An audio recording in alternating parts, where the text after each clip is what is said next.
Tell us about this one. Well, this is Albania, 1926. And this is a portrait of King Zog. He was Turkish descent, and it was the only Muslim country other than Turkey in Europe. And he made himself king in the 1920s. And it's an interesting character. He wasn't benevolent. He wasn't malevolent. He was just a guy who decided he took over the country. But his coins were created in the Italian mint. And all of them have all but one bear the Rome mint mark on them. And this is the accepted pattern. This was what the coin looked like. But on the back, up here, there's a little thing that says prova, and that means pattern. You can see it right up there. Oh, really? Okay, yeah, I see that. Wow. And that's only 50 pieces minted. Wow, that's cool. That's really rare. And that's the kind of thing I deal in. Coin has presence. Yeah, and it's beautifully toned. Patina, some coins are really bright and shiny, but many collectors prefer to have a coin with patina on it than a bright and shiny coin. But some coins were kept in bags and they never toned. Here's another coin. This is the Waitangi crown. This is the earliest crown of New Zealand. They made 2,000 of them, half in proof, half in unk. They sell for about the same price. This happens to be quite a nice one. And this is one of the most popular crowns. What I brought here is the 5 pieces I brought in silver. These are considered the jewels of crowns. There's about 300 crowns that are the ones that everybody wants. And explain what a crown is. A crown is a large silver dollar size coin. A silver dollar is a crown. I see. That comes from an ancient Danish word, krona, which meant, crown. And then they had in Jakobsthal in Austria, they produced a coin, and they ended up calling a Jakobsthaler. And then it got shortened to thaler, went to become that became the trade coin of Europe. And there's thousands of different kinds of thalers. It's a great area to collect, especially German and Austrian. And actually, you can buy a lot of them in nice condition for well under, let's say, $1,500. You can buy a beautiful coin. Value, yeah. But you can also buy them for $500. Not everybody buys the top end, but don't buy the bottom end either. If you buy in good XF, an XF45, an AU50, these are the grades that are saleable. Even XF40. I sold an XF40 coin this morning for $9,000, a rare English crown. And so it's a matter of what you're looking at, but don't spend any money until you really had a chance to read the book and find a guy who you feel is honest. You always are safe with going to a PCGS recommended dealer or a PNG dealer. You can call either of those places and they will recommend dealers to you. And that's the only way to go, because if you don't and you get the wrong person, you might end up in a bad way. Yeah, sure, absolutely. I've seen it happen a lot. That's stunning. That's really cool. Okay, that design resonates with a lot of people. This is from Argentina, which is of course something I really collect. And this is mint state, and it's just, this coin was made in very limited numbers. Vast majority of them are in fine to very fine, and this one is an MS63. The main thing is it's real. And they guarantee it. They put the money behind it to guarantee it. That's something you can't get away from. The next coin? The next one is Peru, and I've had this coin, I don't know, probably had this coin about 12, 14 weeks. I bought this out of an auction in Europe. And this is South Peru, the Republic of South Peru. During the period from about 1820 to about 1845, South America was in total flux. That was the time of Bolivar. And all the countries had been owned by Spain, and they were Spanish colonies. They broke away. Lots of little republics started, and then they consolidated. And this one was South Peru. This would have included Lima. And they also had the Republic of North Peru, which was located in Cusco. and they weren't antipathy to each other. They all worked together, but they had different coinage. And this is a beautiful design. I don't know if you can zoom in on this, but this coin has... We'll get B-roll on it. Okay. Yeah. This coin has everything. It has a castle. It has a smoking volcano. I mean, this coin is so busy and got so much stuff on it. Yeah. It's just unbelievable, you know? And that's the kind of coin I like. Tells a story. Really tells a story. Very deep story. You know. Now, this one is from a small island east of Madagascar called the Comoro Islands. And that was an Islamic country. It had a sultan. And this coin is also just full of everything. On this coin, you see here, there's a knife, an Arabic knife, a khanjal. Here there's muskets, there's cannon, there's bows and arrows. It's very militaristic. Yeah, it is. But these coins are amongst the most popular in the world amongst collectors. Those are just great coins. Yeah, it's a great design, really unique design. Yeah, it is a unique design. There's nothing else like it. Yeah, that's neat. All right, let's move on to the 3 gold coins. Okay, now we go to gold coins. And these I just took as examples because it's gold coins are just they're the kings of the trough. Now this is a coin of Louis XV of France. He kept his head. His son did not. And that little blue mark means that that's the finest known. Wow. That's okay. Cool. And they made coins in France from the 9th century under the Merovingians, or even earlier, until today. They're still striking all kinds of coins in France. I think that as a collector, you're better off if you want to buy coins that are gold oriented, then you buy the more modern pieces. But if you want coins with real historic value, you can still buy coins of Louis XIII, Louis XIV, XV, XVI, and you can buy coins of Napoleon. You can buy coins of all the kings until the end of Louis Philippe, who was the last king. Then you go into Napoleon III, and that's the end of the king series. Then you go into all kinds of other things. You have pieces that have the cerise face, which is a Greek goddess on it. Then You're like a history professor. What? Via numismatics, you are a history professor. You get a free education when you. Well, my education is in history. A good part of it. I primarily was medical, but I just I'm an absorber of history. Yeah. I read a book a night generally. Oh wow! Best thing I ever did was take a speed reading course. Oh yeah. When I was in college, and it helped a lot. But this is history. Cool. Now, what's one of the most important countries that nobody's ever visited? Saudi Arabia. You want to run your car down the street? Got to get some gas. This is the very first coin of Saudi Arabia. And Saudi Arabia was a conjunction of 2 countries, Hejaz and Nejd.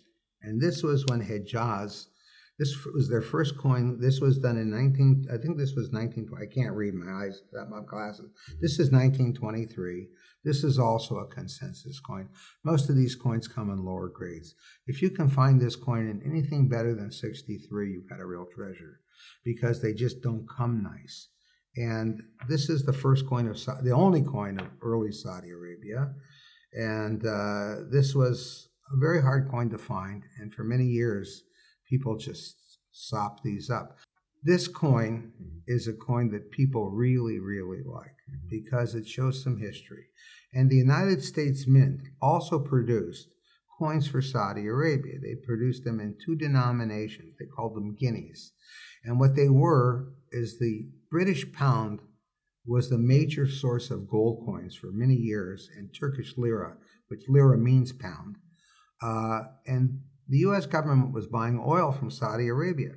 So they struck coins at the Philadelphia Mint that look like slugs. One is the weight of 4 guineas, and this one is a 1 guinea. That's about 2.345 ounces of gold and per. And those coins are amongst the most popular amongst foreign collectors, but over the top with U.S. collectors because it's a foreign coin with the name of the United States on it. Yeah. And they're scarce and high grade, And there are many counterfeits. So you want to have that in your PCGS holder before you buy it. That's a coin I don't think you should ever buy rare. You should buy it in a PCGS holder or get a guarantee that it will slab in a PCGS holder. And because it was so popular and there were so few made that they started making them. And they didn't make them to cheat anybody. They made them for jewelry. Mm-hmm. And so this is really... This country, the Saudi Arabian stuff, there's a very limited number of coins for Saudi Arabia, but this is a particularly interesting one. Now we get to Latin America. And this is one of the most popular coins in the world.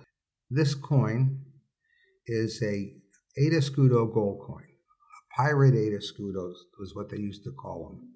Pieces of 8. They used to cut these coins. They used to cut the other ones, the cob types. They would cut them in pieces, and they make 8 pieces. But this one isn't particularly rare. First of all, the grade is unbelievable. When Napoleon invaded Spain, the current king, Charles IV, was dethroned. And he was replaced by Ferdinand VII. But because of the war, nobody knew what he looked like. This was in 1808.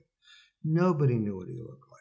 So in Chile, Peru, Mexico, they made coins with an effigy of Ferdinand, but had no idea what he looked like. Just a random guy, yeah. They didn't know what he looked like. Sure. I called this one the Davy Crockett, because he looks like he's wearing a coonskin. Yeah. You know, he has that weird haircut. That one from Chile literally looks like a Davy Crockett hat on him. And the one from Mexico is a totally bizarre-looking long bust. But until about 1810 or 1811, they had no idea. In many cases, for instance, in Colombia, they were using Charles IV's portrait up until the 1818, 1820. They never put a Ferdinand VII thing on until the last few years. They just didn't do it. So this coin, as you can see from the luster that it has, is extremely rare in this grade. And this is also a consensus coin. And this was purchased also for my collection from another collector who was here on the floor, who's also a dealer. And I purchased this from him a number of years ago. But this is just, that's what you... How many of those are known, you think, in all grades? Well, in all grades, well, there are probably quite a few, because most of them are in fine to very fine. And people didn't melt these, you know. I'll tell you, there's a very interesting story. Many years ago, during the Spanish Civil War, the Russians were selling munitions to the Republican side, and they had to be paid in gold. And the Russians were supporting them. There were so many people of the politically communists fighting on the Republican side, but the Russians wanted to be paid. So they took the money from the mint, and they gave them bags and bags and bags of 8 escudos.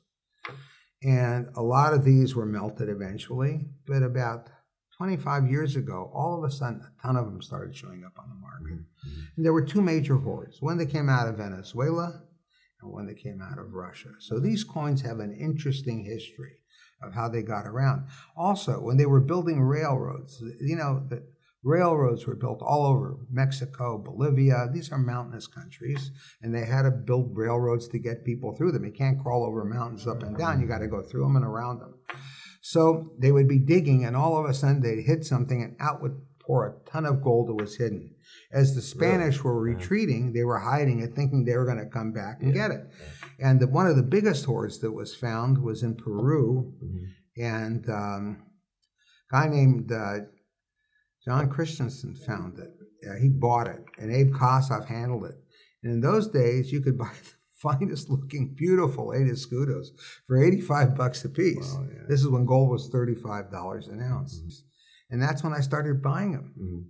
It was a lot of money in the 1960s, but I had enough coming in that I could afford to buy one a week or 2 a month, whatever it was. And there was one guy I still remember. Ed Shapiro in New York. I once went to his bank, and he took a big bank bag, like a silver dollar bag, and I said to him, "Do you have any 8 escudos?" He goes, he comes back 10 minutes later, and he dumps his whole bag and it rolling all over the place. He did that same thing with Czech coins. I wanted Czech coins. Dumped them out. Coins were selling in the 60s. Before, European coins, foreign coins, for a little over gold. They weren't expensive. And today, they're still undervalued. If you look at the value of a consensus foreign coin as compared to the value of a consensus American coin, it's such a bargain, it's unbelievable.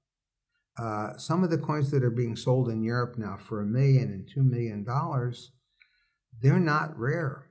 For instance, the Yuna and the Lion, a very famous coin that has Victoria's portrait on one side and has the three graces on the, not the three graces, I'm sorry.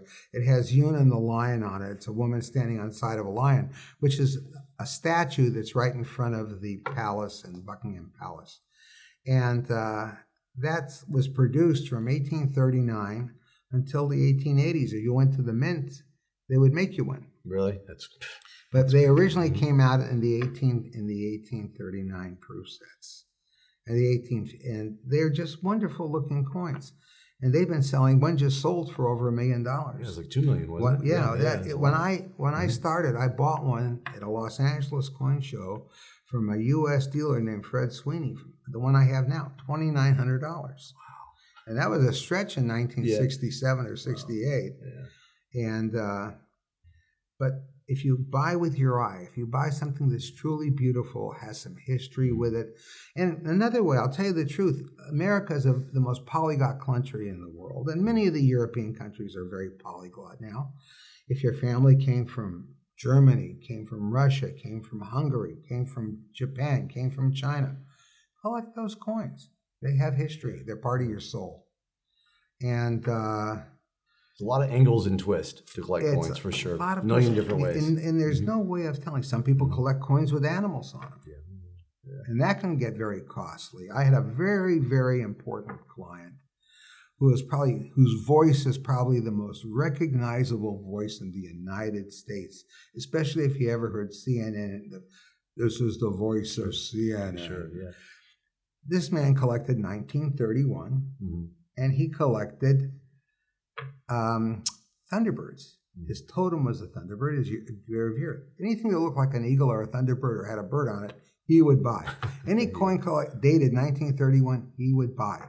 Buy the date that you were born, or the date of your grandfather's birth. I had another guy. In the Jewish religion, the number 18 is the luckiest number. It spells the Hebrew word chai. Chai means life. So people always wear, if you see sometimes, you'll see 2 Hebrew letters on a chain. Normally it says chai. So this guy who was down in Mexico and was a fairly religious man, he actually built the youth center in Mexico City for the Jewish community. He collected 1881. That's chai forwards and backwards. Right, wow. And what a collection he put together. It's wonderful, amazing. Wonderful collection. You just never know. The little nuances. You have to pick out a reason to collect. I collect coins dated 88, 1788, 1888. Why? Because 88 is the luckiest number in Chinese numerology. And I'm not Chinese, obviously, but I just like the number, and the symbolism on it is pretty good. It's good. It's very interesting. In fact, in my email address, there's an 88, you know. And like I said, you have to have, it's like a hook. Figure out something that grabs you, and that's what you go for. Yep. That's what you go for. Bug's got a bite. But stay away from coins that are made just to sell to collectors. Because if you're the first buyer, you're probably going to get taken. You want to buy stuff. Now, some things do go up, and they go up a lot. The new silver dollars that came out, I have a feeling they're going to be great for a long time.